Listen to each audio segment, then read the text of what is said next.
Alléluia.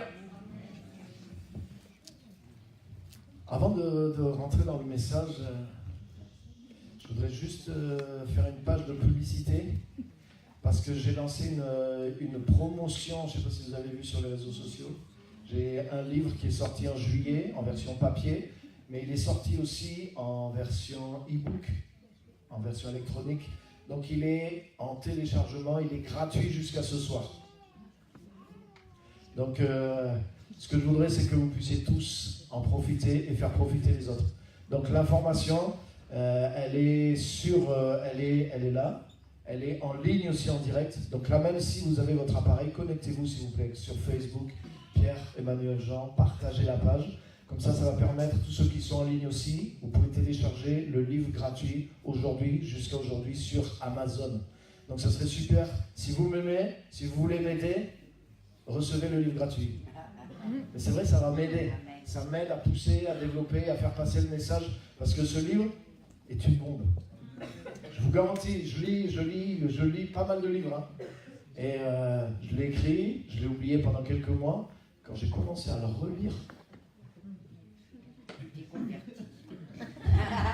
non mais c'est pas à chaque page, mais c'est plusieurs fois par page où c'est sérieux.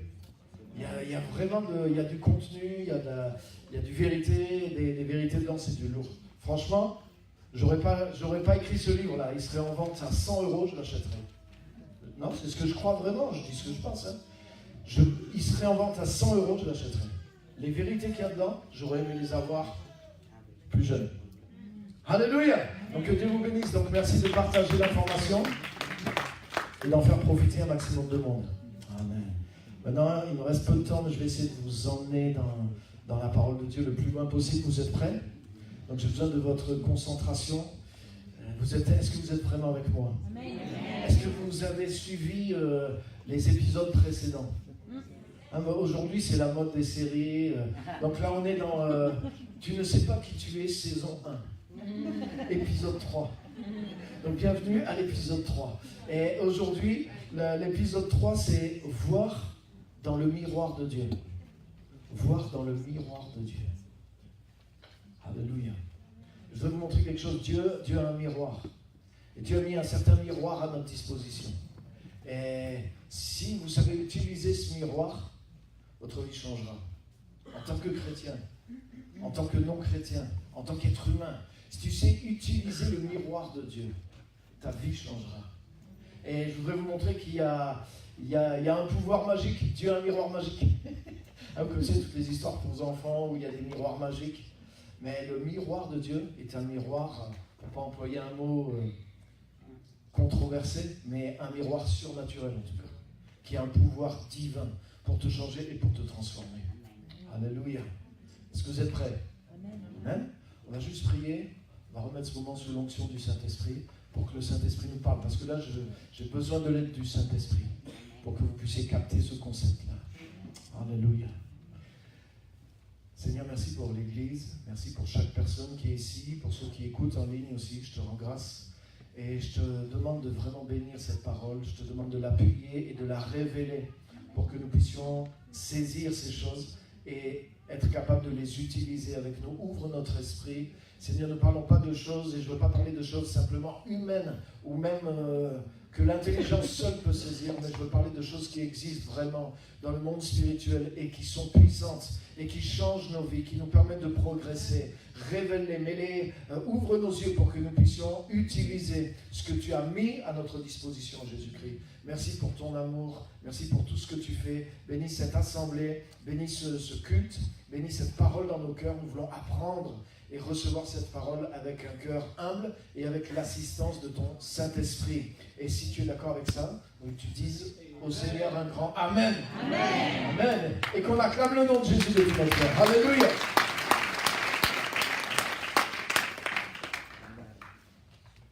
Donc la série dans laquelle on est, la saison dans laquelle on est, c'est une saison qui a pour but de rétablir la vérité de Dieu sur notre valeur. Et en méditant sur ces choses, là c'est avant de rentrer dans le message, je voudrais vous donner quelque chose qui va peut-être vous aider. Moi ça m'a aidé. Je me suis rendu compte de quelque chose très très fort. Ça vous intéresse? Quand on parle, par exemple, et on prêche ce message sur l'estime de soi, par exemple, reconquérir l'estime de soi, c'est tellement important. Mais en fait, ce que je me suis rendu compte, c'est que le problème qu'on a avec retrouver l'estime de soi, etc., etc. J'ai parlé sur l'infériorité dans les messages précédents. Je vous encourage à écouter les messages précédents. Ce que nous avons perdu, c'est jamais notre valeur. Mais nous perdons le sentiment de notre valeur. Et si tu comprends ça, ça va t'aider. Parce que quand toi, tu as perdu le sentiment de ta valeur, ce que tu crois que tu as perdu, c'est ta valeur. Toi, tu crois que tu as perdu ta valeur.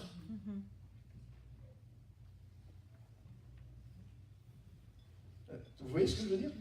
Mais en réalité, c'est le sentiment de ta valeur que tu as perdu. Et si tu comprends ça, ça va t'aider. Parce que ta valeur n'a pas changé. C'est ce que j'ai prêché la semaine dernière. Une brebis perdue, pour Dieu, c'est toujours une brebis. Un fils prodigue, c'est un fils. C'est pas devenu un païen, c'est pas devenu un monstre, c'est pas devenu... Il faut qu'il revienne à Dieu, mais sa valeur n'a pas changé. Quel que soit ce que tu as fait, un billet, comme je montrais l'autre fois, un billet écrasé, tu peux l'écraser, cracher dessus. Un billet de 100 €, il vaut toujours 100 €, même si tu l'as écrasé, même si tu es craché dessus. Par contre, le billet, lui, s'il pouvait parler, il a l'impression qu'il vaut 1 €. Et ce billet serait capable de s'échanger contre un billet neuf de 5 €. Mais il se ferait avoir. Et c'est ce qui nous arrive, les amis. Parce que nous n'avons pas perdu notre valeur. Et il y a des gens qui ne sont pas fous en face non plus, qui savent quelle valeur tu as, qui savent que tu as perdu le sentiment de ta valeur et qui vont t'acheter, entre guillemets, moins que ce que tu vaux réellement. Donc je voudrais te dire quelque chose qui va t'aider. Moi, c'est une chose qui m'a aidé. Vous savez, quand je me suis converti, intérieurement, j'étais cassé. Et honnêtement, le sentiment que j'avais le sentiment que j'avais perdu mon âme, moi, carrément. J'avais l'impression que mon âme, j'avais perdu mon âme. Et comme si je ne la récupérerais pas. Et un jour, le Saint-Esprit, parce que je n'ai pas trouvé une parole par rapport à ça, mais m'a fait comprendre ce que je suis en train de vous dire. C'est-à-dire que c'est le sentiment que j'ai perdu, le sentiment de mon âme que j'ai perdu. Mais je ne peux pas perdre mon âme. Dieu m'a donné une âme et c'est impossible qu'elle soit perdue. Peut-être j'ai perdu la connexion avec elle, mais mon âme, je ne l'ai pas perdue. Et je voudrais te dire une chose, tu n'as pas perdu ta valeur, quelles que soient les choses qui te sont arrivées. Tu ne peux pas perdre ta valeur, Dieu te l'a donnée. Ce que tu perds, c'est le sentiment de ta valeur. Et retrouver l'estime de soi, ça veut dire quoi? Ça veut dire à combien tu t'estimes. Donc c'est retrouver le prix de ta vraie valeur. Retrouver l'estime de soi, c'est pas retrouver ta valeur, c'est pas reconstruire ta valeur. C'est retrouver le prix que tu vaux réellement. Alléluia. Ça vous aide? Non, vous avez tous. Vous n'avez pas de problème avec votre... vous n'avez pas eu de problème avec vous-même? Oui, que Dieu nous aide. Alléluia. Donc ça, c'est un petit cadeau en plus par rapport aux épisodes précédents. Mais là, je vais vous montrer quelque chose qui va nous amener plus loin. Alléluia. Avant d'y aller, dis à ton voisin, tu as de la valeur. Tu as une grande valeur. Tu as une grande valeur. Alléluia. Ah, maintenant, tu sais qu'est-ce que tu fais? Tu sais qu'est-ce que tu fais? Tu regardes celui qui est à côté de toi et tu lui dis, le meilleur est devant toi.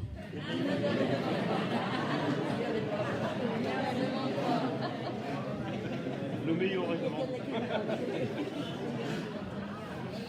Alléluia. Amen.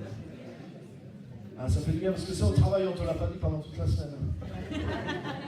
Donc on va remercier le nom de Jésus, on va acclamer le nom de Jésus de tout notre cœur. Alléluia. Ça crie des joies pour lui.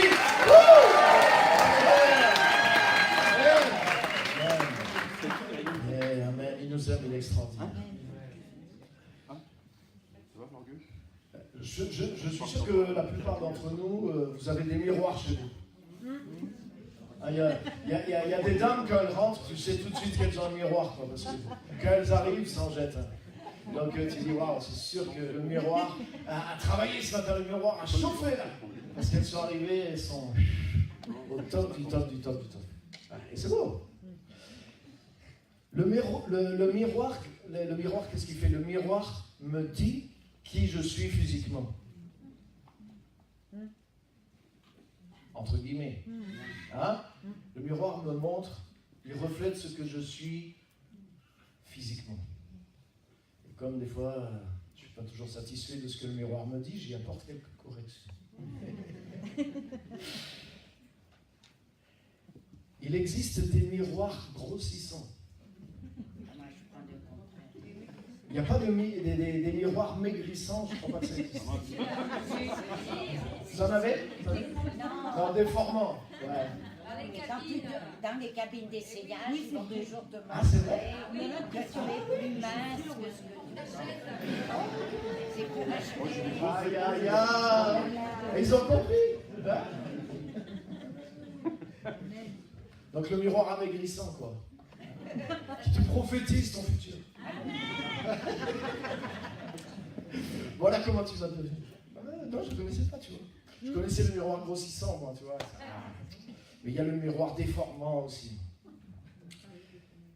Et ce que je voudrais vous dire, c'est que ça, c'est pour notre vie physique, on s'en sert, ça nous aide et ça aide à nous améliorer. En tout cas, au niveau de notre présentation, bien sûr.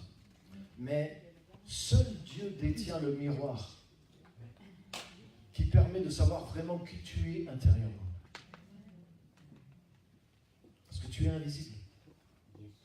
Ton corps n'est juste la partie visible de toi-même dans laquelle tu habites à l'intérieur. Mais comment tu fais pour voir qui tu es à l'intérieur de toi? Et c'est ça, l'estime de soi. C'est que souvent, toi, tu regardes à toi pour savoir qui tu es. Et si tu ne prends pas un miroir, le miroir, c'est un objet, tu sais qu'il est objectif, quoi. Hein, à part celui dans Blanche-Neige qui triche. Mais le vrai miroir, malheureusement, il est franc, il dit la vérité, il ne te fait pas de cadeau, quoi. Ah, le jour où tu es content de ce qu'il te dit, tu es content, mais s'il a un mauvais message à te transmettre, il te transmet les caches, quoi. Donc tu te confies à cet outil parce qu'il est à l'extérieur de toi, tu sais qu'il est vrai, tu sais qu'il est objectif et tu sais qu'il est digne de confiance. Hein, tu regardes dans le miroir et tu mets ton rouge à lèvres et le rouge à lèvres, tu l'as pas là, quoi. Tu l'as vraiment sur la bouche. Ça marche à tous les coups, hein, même quand tu es mal réveillé. Je vais vous dire, les amis, il n'y a que Dieu qui a un miroir qui est à l'extérieur de nous. Ça veut dire que tu ne peux pas te regarder toi-même pour savoir qui tu es. Tu peux voir des choses à l'intérieur de toi, tu dis mais ça c'est vrai, ça c'est moi, ça c'est objectif, mais tu te trompes. C'est comme si tu te touches avec tes mains pour savoir comment est ton visage. Peut-être tu vas avoir une vision exagérée de certaines parties de ton corps, c'est sûr. Hein, quand tu es blessé par exemple, oh, ça saigne là, je sens, là, tu as l'impression que c'est... Moi, je me suis ouvert, là, le visage ouvert, puis tu regardes dans la glace, en fait. Ça, c'est les hommes, ça, surtout.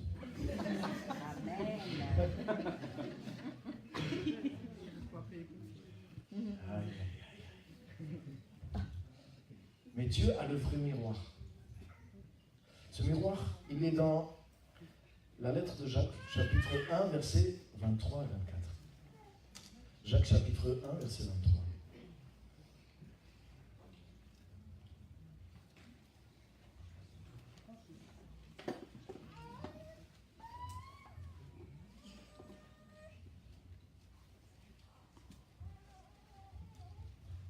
Jacques chapitre 1 et au verset 23. Il est dit, en effet, si quelqu'un écoute la parole de Dieu, ne la met pas en pratique, il ressemble à un homme qui regarde son visage dans un miroir et qui, après s'être observé, s'en va et oublie aussitôt comment il était. C'est fort. Mais malheureusement, tout au long de ma vie chrétienne, j'ai toujours entendu utiliser ce verset de façon négative. C'est-à-dire la parole de Dieu te montre tes défauts et tu ne corriges pas tes défauts. Donc déjà, tu écoutes ça, c'est une mauvaise nouvelle, comme si on te disait que tu avais des défauts et que tu ne corriges pas tes défauts, que tu ne mets pas la parole de Dieu en pratique. Donc tu repars, tu as pris 2 claques. Mais ce que j'ai découvert, c'est que je n'ai pas besoin de la parole de Dieu pour connaître mes défauts. Je n'ai pas besoin d'une révélation pour connaître mes défauts, ma femme me suffit.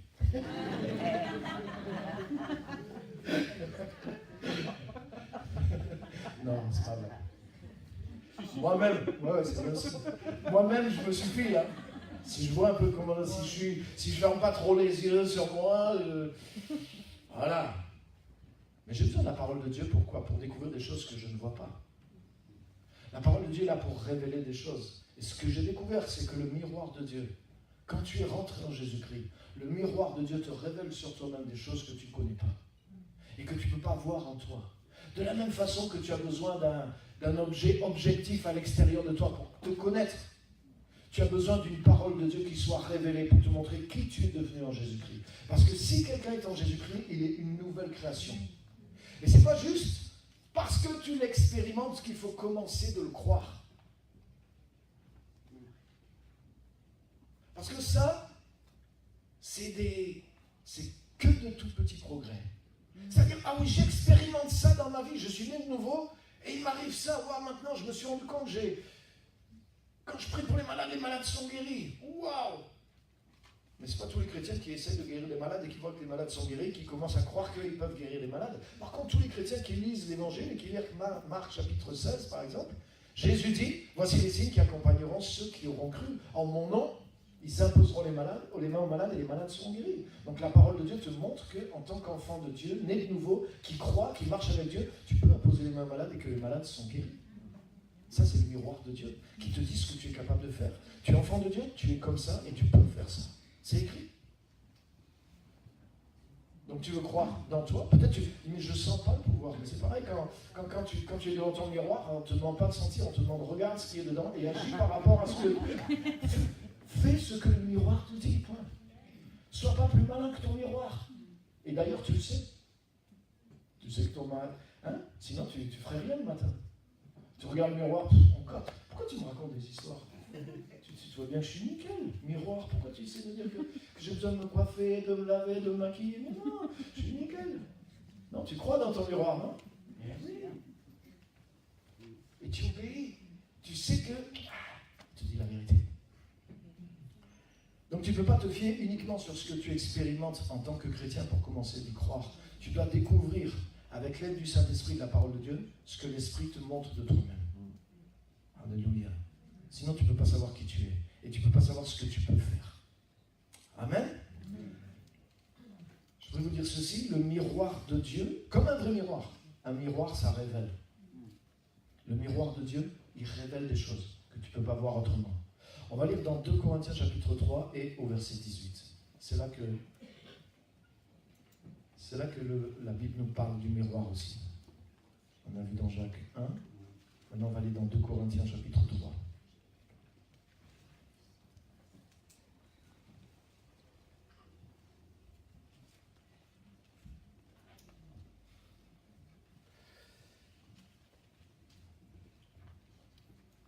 Il est dit, 2 Corinthiens 3, 18. Nous tous, donc tous les enfants de Dieu, tous ceux qui sont en Jésus-Christ, là il s'adresse à une église, il s'adresse à des gens qui sont nés nouveaux, qui ont reçu la vie et qui ont le Saint-Esprit. Nous tous qui, sans voile sur le visage, nous contemplons comme dans un miroir la gloire du Seigneur, nous sommes transformés à son image de gloire en gloire par l'Esprit du Seigneur. C'est fort. Moi, par exemple, j'ai lu ce verset pendant des années et je ne comprenais pas ce verset biblique. Nous tous qui, le visage découvert, ça je comprends, surtout si tu lis le contexte, il dit qu'en Christ, quand tu te tournes vers le Seigneur, le voile est ôté. Ça veut dire que tu rentres dans une dimension de révélation. Le Saint-Esprit te révèle les choses que tu ne peux pas voir par toi-même. Il éclaire ton intelligence, donc il y a un voile qui est ôté. Jusque-là, pas de problème. Nous tous qui le visage découvert, donc on n'a pas de voile.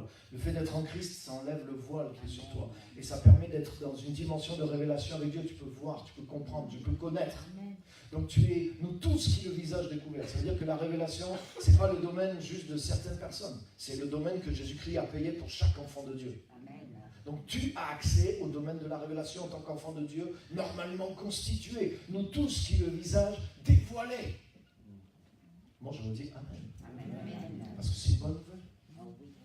Donc c'est pas que quelqu'un qui prêche, il peut t'aider à comprendre quelque chose. Mais si le Saint-Esprit ne te dévoile pas ces choses, ce que je prêche, ça va être des mots pour toi. Mais si tu vis avec le Saint-Esprit, que le Saint-Esprit est en train d'essayer de te montrer quelque chose, et que le jour où tu entends le message confirme ce que le Saint-Esprit, ça va finir d'enlever certains voiles sur toi. Mais tu as besoin de l'action du Saint-Esprit pour progresser. Je ne peux pas te faire progresser dans la vie chrétienne si tu ne marches pas personnellement avec le Saint-Esprit. Ni moi, ni personne.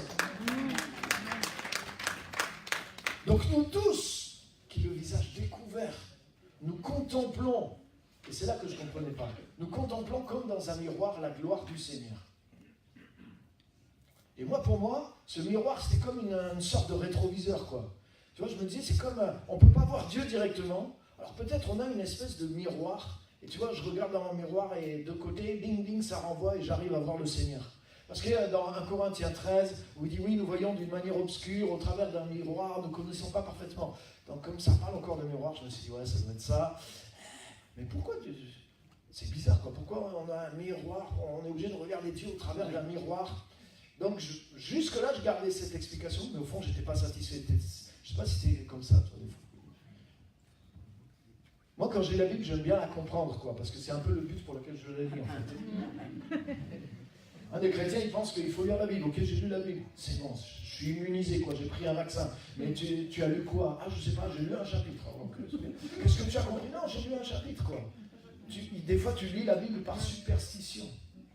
Ah, parce que le pasteur a dit... il y a un dicton en anglais, a chapter a day, keep the devil away. Un chapitre tous les jours, éloigne le diable de toi. Mais c'est faux. Si tu lis la Bible sans rien comprendre du tout... T'inquiète pas que le diable, il t'en fait des croche-pattes toute la journée. C'est toi qui ne t'en rends pas compte. Donc c'est pas superstitieux la relation que tu as avec la Bible. Tu dois comprendre la Bible.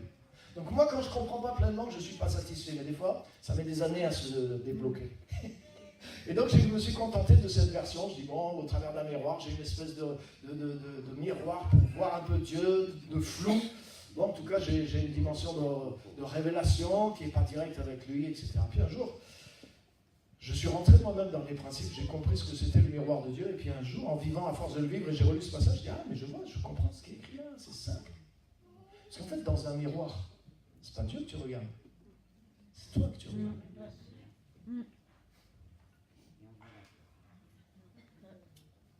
Et là, il dit, et c'est là qu'il faut que le Saint-Esprit ait commencé à te révéler certaines choses. Parce que s'il dit, nous tous, qui le visage découvert, donc je suis dans une dimension de révélation.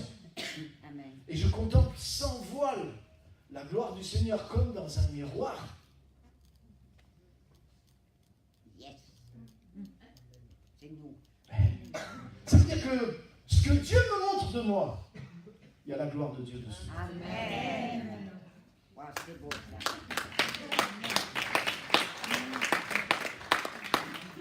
Et attends, et il dit, quand ce voile est ôté, et que tu vois dans le miroir la gloire de Dieu, tu es transformé de gloire en gloire.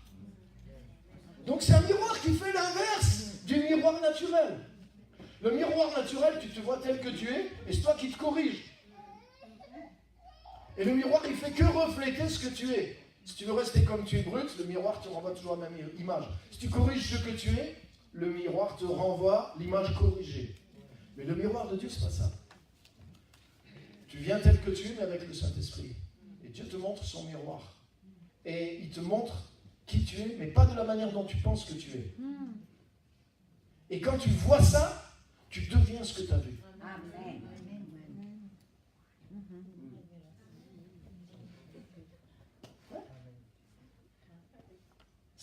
La vie chrétienne, c'est ça, les amis. Tu sais quoi? Tu peux faire des jeûnes, tu peux faire des prières, tu peux faire tout ce que tu veux. Si tu ne vois pas Jésus en toi, tu ne peux pas changer. Tu peux faire de la religion, tu peux te traîner, c'est ce que les catholiques ont fait, mais vous savez quoi? Plus ça va, ça fait 30 ans maintenant que je suis dans le business, hein, et les églises, les évangéliques, les pasteurs, je les connais aussi, beaucoup ne connaissent pas l'évangile. Beaucoup de pasteurs ne connaissent pas l'évangile, ne connaissent même pas qui est Jésus-Christ.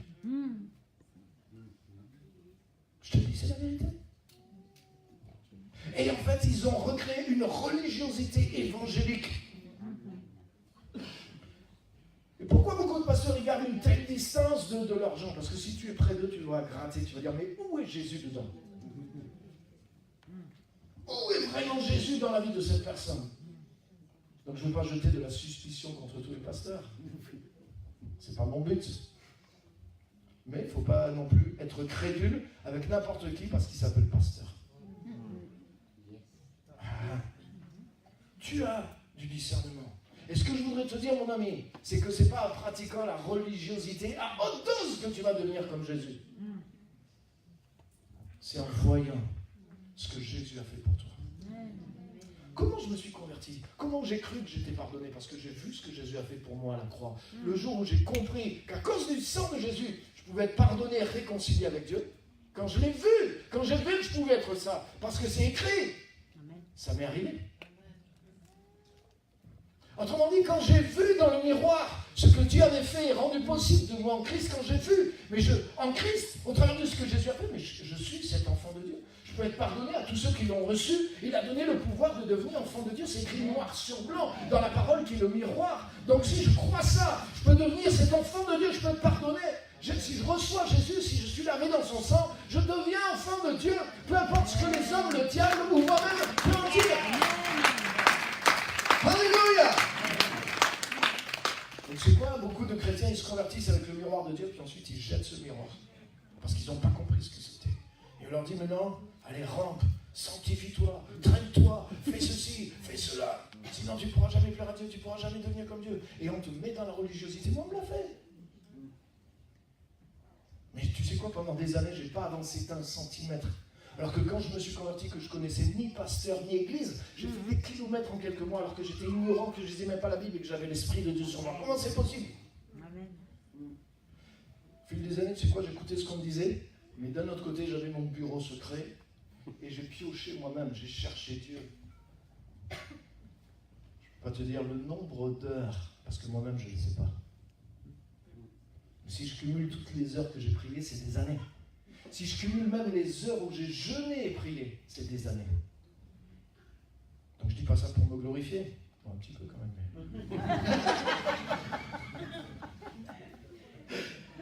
C'est pour dire que je n'ai pas tout pris pour argent comptant ce que j'entendais. J'ai écouté d'une oreille, mais des deux autres, parce que j'en ai trois,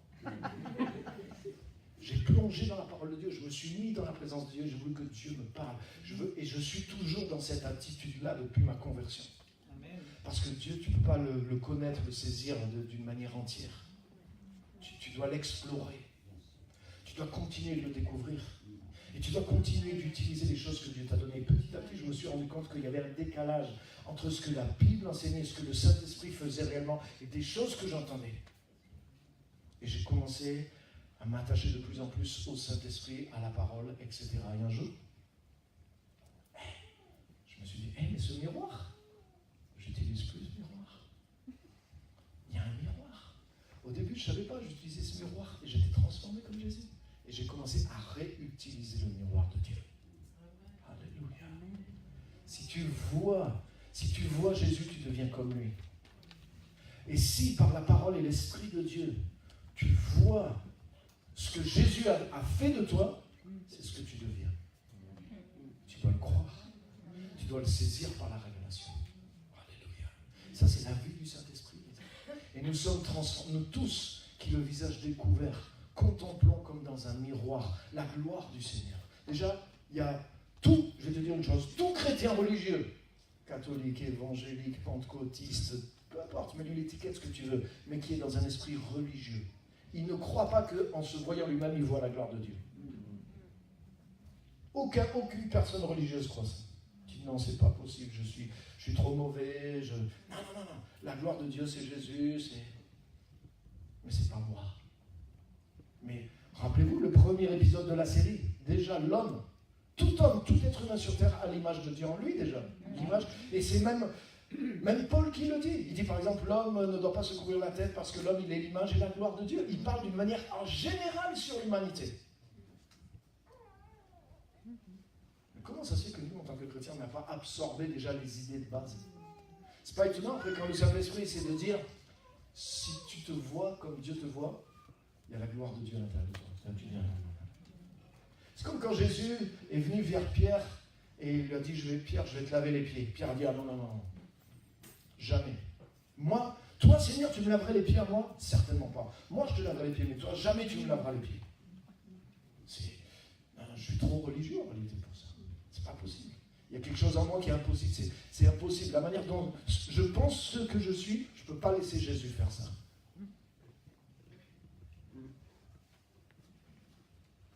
Donc ça veut dire il y a un verrou. Et Jésus l'a dit à Pierre, il faut faire sauter ce verrou, mon garçon. Il a dit, si tu ne me laisses pas te laver, tu n'auras pas de part avec moi. Si tu ne rentres pas dans ce processus du Saint-Esprit, mais tu te bloques toi-même. Donc là, Pierre, il a dit, ok Seigneur, pas simplement les pieds, mais la tête, tout. Parce que ça, c'est bon. Ça veut dire que sa soif d'avancer avec Dieu était plus grande que toutes ses barrières, son orgueil, ses préjugés ou ses croyances personnelles. Si tu n'as pas ça, mon ami, ça va être difficile d'avancer, surtout dans le monde de mensonges et de mensonges religieux qui circulent autour de nous. Donc tu dois aimer la vérité, tu dois aimer le désir de progresser, de connaître Dieu plus que l'environnement et plus même que ta propre fierté ou que tes propres raisons religieuses. Mais le Saint-Esprit, mon ami, si tu marches avec Jésus-Christ, le Saint-Esprit va casser ta religiosité. Et tôt ou tard, il va te montrer cette vérité, que dans un miroir, c'est toi que tu dois voir. Et que si dans ce miroir tu marches avec Christ, le Saint-Esprit va te montrer la gloire de Dieu, la gloire que Dieu a pour toi, comment Dieu te voit, toi, depuis que tu es en Jésus-Christ. Et si tu captes cette image, c'est ce que tu vas devenir. Amen. Alléluia. Regarde un homme qui s'appelait Gédéon. Gédéon, juge 6, les jeunes, vous connaissez. Et la Bible dit qu'ils étaient sous la pression des Madianites, etc. J'espère que vous connaissez l'histoire, sinon c'est dans Juge chapitre 6. Lisez-la. Et ce petit Gédéon, ce petit-fils d'Israël était là et les ennemis allaient ramasser toute la récolte et lui, il battait un peu de blé pour le planquer, pour essayer de survivre avant que les autres viennent tout rafler. Et il était là en train de flipper, de paniquer, qu'on ne le trouve pas en train de faire ça parce qu'il risquait sa vie. Et puis pendant qu'il faisait ça, l'ange de l'Éternel, la Bible dit, il s'est assis, je vous ai déjà fait le sketch, et il s'est assis sous le chêne et il a observé Gédéon. Ça aussi, je ne l'avais pas vu dans la Bible. Mais en réalité, si tu relis bien le texte, tu verras que l'ange de l'Éternel, c'est-à-dire Dieu lui-même, Dieu s'est assis sous le chêne et il a observé Gédéon. Et Gédéon ne le voyait pas. Et il est dit au bout d'un moment, l'ange de l'Éternel lui apparut. Donc Dieu a décidé de se rendre visible. Il l'a observé un moment sans que l'autre puisse le voir. Mais tu sais quoi? Pendant que Gédéon ne pouvait pas voir l'Éternel, l'Éternel était là. Et l'Éternel décide de lui apparaître. Et tu sais qu'est-ce que Dieu lui dit? Dieu lui dit, l'Éternel est avec toi, vaillant héros. Mais lui, au lieu de se dire, Dieu était là il y a 5 minutes et je ne le voyais pas, et il m'est apparu. Donc maintenant, il me dit, je suis avec toi, vaillant héros. Il y a 5 minutes, je ne voyais pas que j'étais un vaillant héros. Mais peut-être puisque 5 minutes après les 5 minutes qui sont passées, Dieu est apparu aussi, peut-être qu'il va m'apparaître que je suis vraiment un vaillant héros. Tu vois ce que je veux dire? C'est le domaine de la révélation. Dieu était là, mais tant que Dieu n'apparaissait pas, il était en train de paniquer qu'il était tout seul et qu'il ne pouvait rien faire. Il essayait de sauver sa peau. Mais quand Dieu lui est apparu, il s'est dit, oh, Dieu est avec moi. Oui, Dieu est avec toi, vaillant héros. Donc avale déjà que Dieu est avec toi. Maintenant, avale, vaillant héros. Et là, il a dit, non, ça, je ne peux pas, je craque. Vaillant héros, moi, non, je suis le plus petit. Vous connaissez? Et il a fallu que Dieu bataille sérieusement avec lui pour l'amener à croire quoi? En fait, c'est quoi? Dieu a dit à Gédéon, voilà mon miroir. Regarde-toi dans le miroir. Tu es un vaillant héros. Qu'est-ce que c'est la prophétie? C'est quoi la parole prophétique, la véritable? Hein? C'est-à-dire, tous les prophètes là, que vous entendez sur YouTube et dans des endroits, il y en a 90% là, c'est des faux prophètes, je vous dis la vérité. Amen. 90%. Je vais en Afrique souvent, la Côte d'Ivoire, 90% des soi-disant prophètes là-bas sont des faux prophètes. Tout le monde s'appelle apôtre, prophète. Non, mais c'est vrai. Amen. Tous ces gens-là sont des faux prophètes. Déjà, ne te donne pas de titre. Jésus a dit, on reconnaîtra l'arbre à ses fruits. Vas-y, prophétise quelque chose qui vient de Dieu et qui change la vie des gens. Ne te donne pas le nom de prophète. Quand Samuel a commencé à prophétiser, il est dit, il laissait tomber à terre aucune parole. Et Dieu ne laissait tomber à terre aucune de ses paroles. Et il est dit, depuis Dan jusqu'à Beersheba, c'est-à-dire tout en Israël, du nord au sud, tout Israël reconnut qu'il était prophète. Donc si tu es vraiment un prophète, tu n'as pas besoin de te gonfler. Si c'est vraiment Dieu qui t'a appelé, si vraiment la parole dans ta bouche, c'est une parole de Dieu, tu n'as pas besoin de le dire. Alléluia. Amen. Mais le vrai don prophétique, c'est quoi? C'est te montrer ce que voit Dieu dans son miroir. Amen. C'est ça. Sauf que des fois, quand ça arrive sous forme prophétique, tu commences à plus le croire. Parce qu'il y a un peu de mise en scène, tu vois. Il y a du style. Toi, viens devant. Le prophète m'appelle. Je vois. Tu vas faire de grandes choses. Des fois, on te prophétise des trucs que Dieu a dit à tout le monde. Dieu t'aime. Tu es appelé à faire de grandes choses. Tu vas t'utiliser. Et tu pourras devenir grand dans le royaume de Dieu. Tu rentres. Mais c'est écrit dans ta Bible.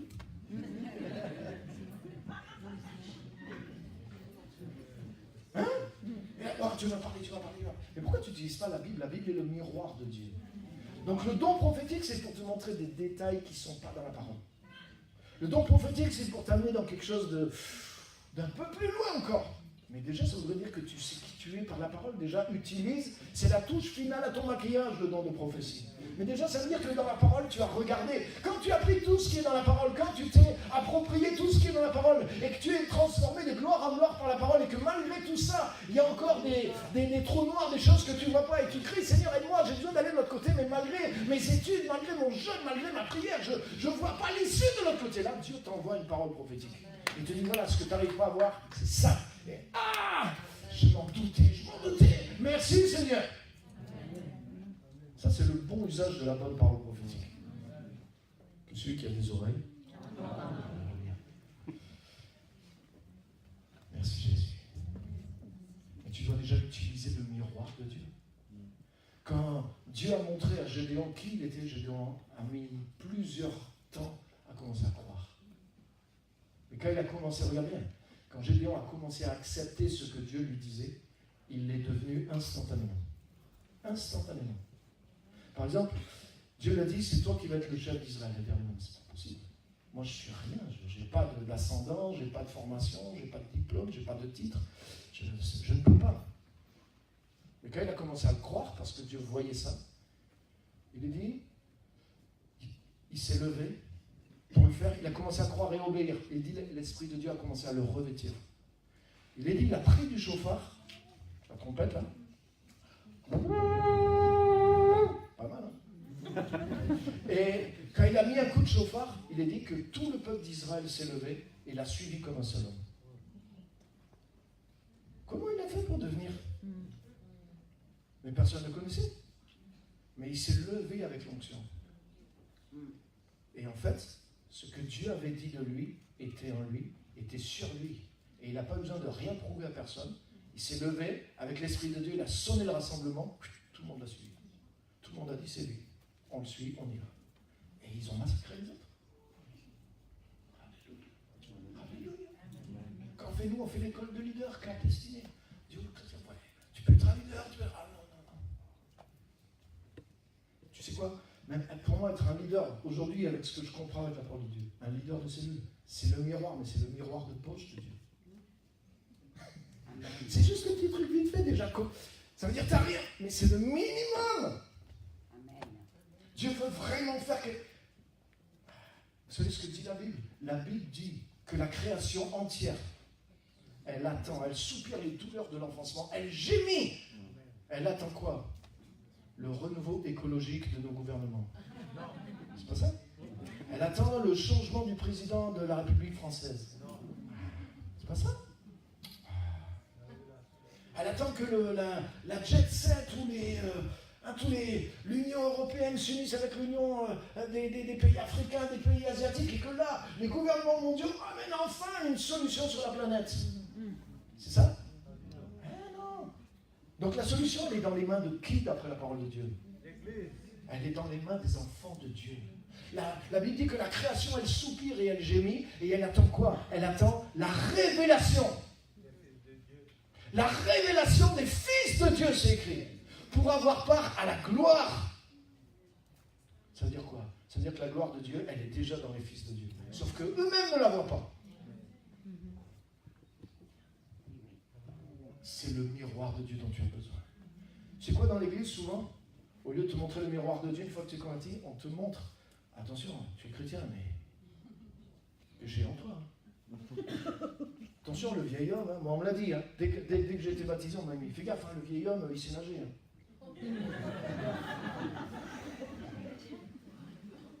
Hein, imagine que tu fais grandir un enfant et que tout le temps tu lui dises, fais attention, c'est que tu es faible. Tu lui dis ça une fois ou 2 fois par semaine. Fais attention, il y a la méchanceté en toi. Fais attention, tu risques de faire des bêtises. Fais attention, tu risques de ne pas réussir. Fais attention, tu risques de déshonorer le nom de tes parents. Fais attention si tu fais ça, si tu fais ça, si tu fais ça. Surtout, le sexe, la gloire, l'argent, tous les messages. Ah, tu veux devenir serviteur de Dieu? Attention, le sexe, la gloire, l'argent. Alors, au lieu de penser à voir la gloire de Dieu, attention au sexe, attention à la gloire, attention à l'argent, t'oses plus toucher ta femme, ni ton portefeuille, ni... Mais si tu te faisais grandir, donc je ne dis pas qu'il ne faut pas faire attention à ces choses, il y a une part pour ça, mais si tu éduques un enfant en lui disant sans cesse ça, tu dis qu'est-ce que tu fais? Tu le détruis psychologiquement. Mais les églises font ça à longueur de semaine et les gens ils en redemandent, vas-y balance-moi encore. Ça veut pas dire que tu ne dois pas vivre une vie droite, mon ami. Mais qu'est-ce qui te donne le pouvoir de vivre une vie sainte? C'est la gloire de Dieu qui est à l'intérieur de toi. Amen. Si tu rentres en contact avec la gloire de Dieu qui est à l'intérieur de toi, si tu rentres en contact, si tu marches dans le pouvoir de ta rédemption, mon ami, tu vas être en contact avec la force de Dieu qui est à l'intérieur de toi. Alléluia. L'apôtre Paul disait, je travaille avec sa force qui agit puissamment en moi. Donc il avait trouvé le moyen de rentrer en contact avec la force de Dieu qui était à l'intérieur de lui. Quand tu es né de nouveau, la force de Dieu est venue à l'intérieur de toi. Et tu as besoin d'avoir le miroir de Dieu pour savoir qui tu es. Et tu n'es pas un minus, tu n'es pas un minable, tu n'es pas inférieur. Même quand le péché est rentré dans l'humanité, le péché est rentré par Adam et Ève, non? Ça me vient à la tête là. Quand Caïn a eu le mauvais désir de haine et de tuer son frère, Dieu lui a parlé. Et Dieu lui dit, Caïn, fais gaffe. Le péché couche à ta porte, mais toi, domine sur lui. Donc si Dieu dit ça, c'est que c'est possible de le faire. Et pourtant, il est pécheur, il n'a pas encore l'Esprit de Dieu, il n'a pas encore Jésus-Christ. Mais il pouvait vaincre ce mal qui prenait racine en lui. Donc à plus forte raison.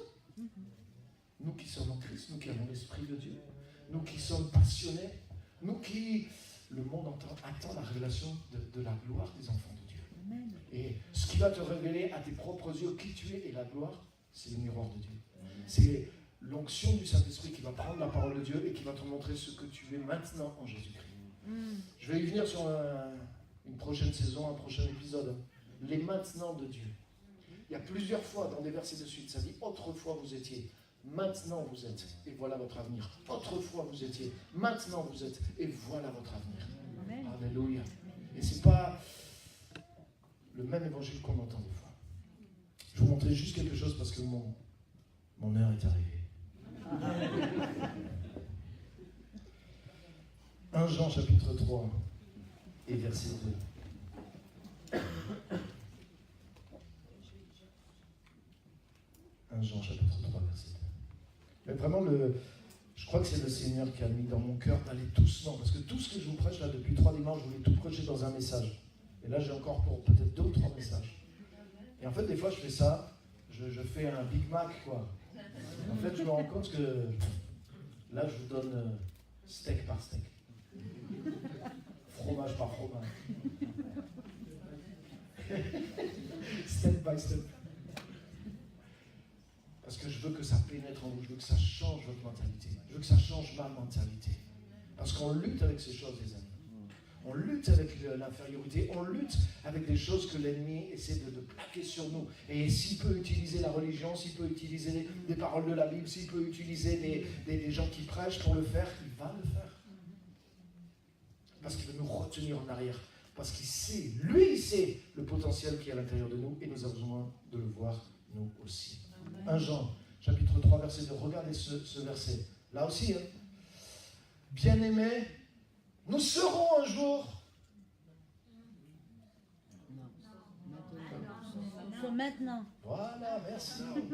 Quand je vous dis, croyez pas tout ce que les pasteurs disent.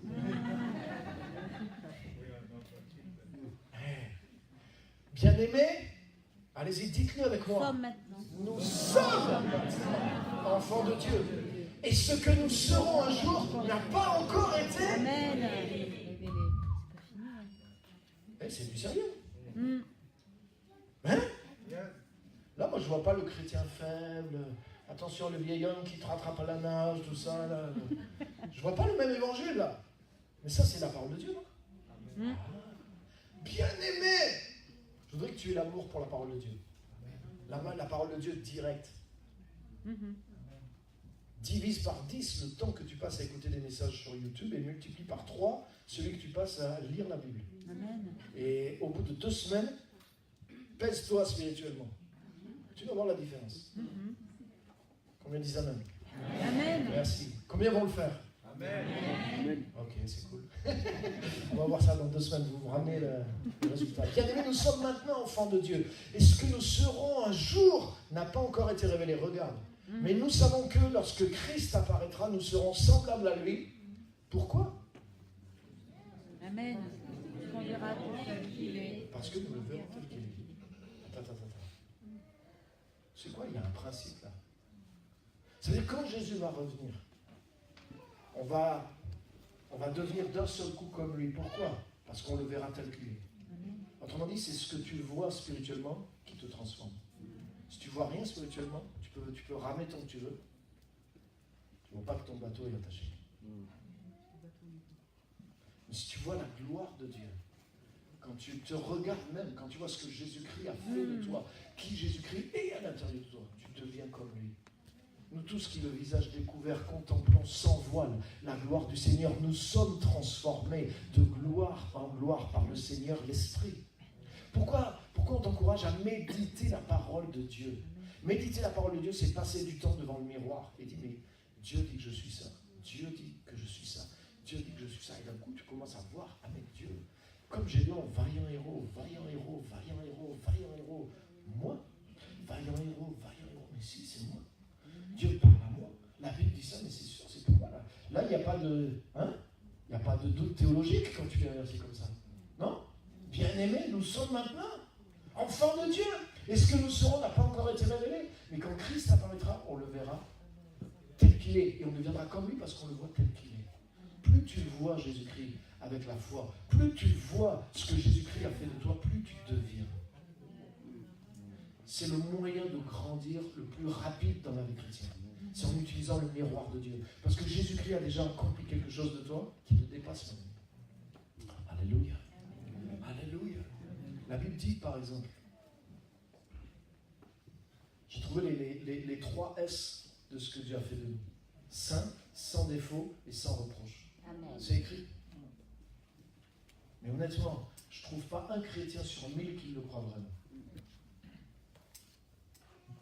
Et ça, chers petits amis, c'est pour le prochain épisode. Là, je vous tiens en haleine. Hein? Donc, dimanche prochain, dans ce lieu, 10h, saison 1, épisode 4. Okay? Que Dieu vous bénisse et utilisez vraiment le miroir de Dieu. Tu n'es pas que ce que tu penses. Si tu veux savoir qui tu es vraiment maintenant que tu es en Jésus-Christ, utilise la parole de Dieu. Découvre qui tu es. Et quand tu vas voir avec l'Esprit qui tu es, tu vas devenir. C'est de cette manière que le Saint-Esprit agit. Nous qui contemplons, nous sommes transformés de gloire en gloire. Donc si tu médites la parole et que tu contemples qui tu es en Christ, ça va te transformer beaucoup plus rapidement que beaucoup de choses que tu fais. Donc si tu veux jeûner, jeûne pour que ton temps de méditation soit efficace. Mais jeûne pas pour te punir et en espérant que ça va te transformer. Le jeûne ne te transforme pas.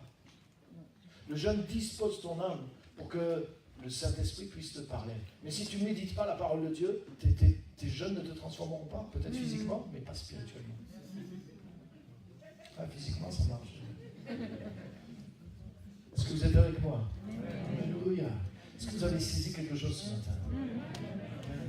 Donc la balle est dans votre camp. Utilise le miroir de Dieu. Amen. Parce que là, on va terminer par la prière. Merci à tous. Que Dieu vous bénisse. Alléluia. Merci Jésus. Merci Seigneur parce que le royaume est surnaturel. Merci parce que nous ne sommes pas rentrés dans une quelconque religion, on est rentrés dans le royaume de Dieu. Et Seigneur, mon but ici, en tout cas en tant que pasteur, c'est pas de coincer les gens dans quelque chose, mais c'est de les amener à grandir dans ton royaume, à comprendre ton royaume, à comprendre les principes de vie et de vérité qui sont là, qui sont dans la parole. Merci parce que le royaume de Dieu existe. Merci parce que le miroir de Dieu existe vraiment. Et il est cette parole révélée qui vient montrer ce qui est accompli pour nous, même en nous déjà, par Jésus-Christ. Comme on l'a lu, ce que nous serons n'a pas été révélé. Même ce que nous sommes nous a pas été encore révélé pleinement. Parce que nous ne prenons pas la peine des fois d'aller regarder au bon endroit. Seigneur, je prie que par le Saint-Esprit, tu nous aides et tu mettes une passion en nous de chercher la vérité dans la parole, dans la présence, de nous coller au Saint-Esprit, de nous rendre dépendants du Saint-Esprit pour qu'il soit nos yeux, qu'il soit notre sagesse, qu'il soit notre intelligence et qu'il nous permette de nous voir dans la parole, qu'il nous permette de voir ce que dit la parole pour que nous puissions le devenir instantanément et aller de gloire en gloire. Merci Seigneur, merci parce que tu nous fais saisir quelque chose qui est accompli, tu nous fais marcher sur un chemin qui est déjà balisé, tu ne nous demandes pas de tout creuser nous-mêmes, de tout faire par nous-mêmes, mais de voir ce qui est fait et de marcher dedans. Seigneur, aide-nous et merci pour le Saint-Esprit qui est sur nous. À toi la gloire, à toi la louange. Merci parce que la gloire de Dieu est en nous. Tu nous as restaurés en Christ, non seulement dans notre valeur, mais tu nous as restaurés dans la gloire de Dieu. La Bible dit que nous avons été justifiés, que même nous avons été glorifiés. Il y a une gloire à l'intérieur de nous, parce que nous sommes en Christ. Il y a une gloire qui est sur nous. Il y a une capacité glorieuse. Alléluia. Alléluia.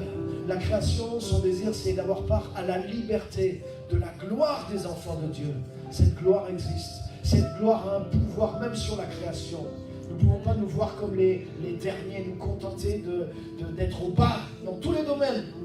Mais nous pouvons monter, Seigneur, parce que cette gloire en nous, c'est une gloire ascendante et elle nous transforme de gloire en gloire par le Seigneur l'Esprit. Alléluia. Seigneur, réveille ton peuple, réveille nos cœurs, libère-nous de tout esprit religieux, réveille-nous de tout mensonge religieux, réveille-nous de tout sommeil spirituel et avec le miroir de Dieu, aide-nous à voir et à faire ce que nous sommes et ce que nous sommes capables de faire.